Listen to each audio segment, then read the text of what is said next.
To sum up what I want you to understand about anger and aggression in children, first of all, you've got to figure out what is the right way to be mad, and I want you to focus your attention and energy on what are you going to do when he's not hitting instead of what are you going to do after he hits.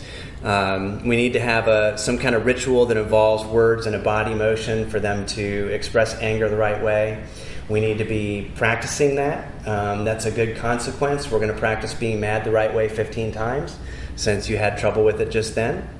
Isn't that a better way to correct a behavior? Let's do it correctly and do it a bunch of times and then reward for doing it the right way. I want you to make a visual list of triggers and wrong things to do with mad feelings as well as good things.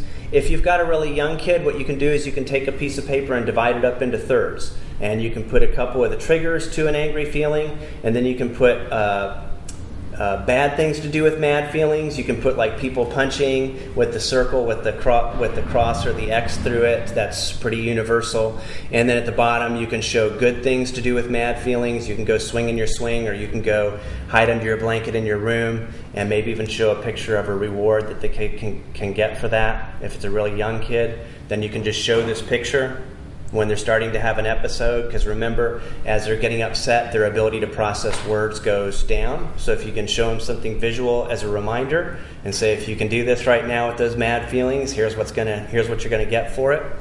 I want you to teach problem solving with the use of inner language, and I want you to make a list of ways they can develop tools. I want you to make a 1 to 5 scale so they can learn to become more aware of those gradations and when they're getting a little bit upset before it gets to a 5 and it's too late. And I want you to be really watching for and reinforcing any use of gentle body or words, any being mad the right way. I can tell you're really mad, but you know what? I really appreciate the way you're letting yourself be mad without hurting. That is excellent. If you can keep that up until the big hand gets to the 12 or we start eating lunch, then you'll have 3 cookies when we're through with lunch or whatever. There's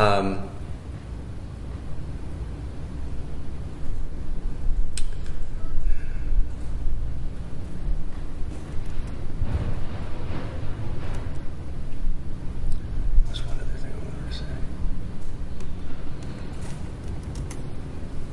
It's good to have different categories of tools that we can use to manage feelings. Again, I can't emphasize the importance of and the value of the thinking tools enough. We've got to teach those thinking skills. Using your self-talk and your inner language, that is the key to all of your self-control, all of your ability to organize your behavior. And again, your thoughts are so powerful that they create your reality.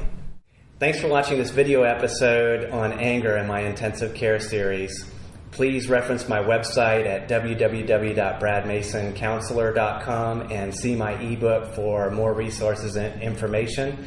And if you know anybody else that might benefit from some of this information, please feel free to pass it on to them.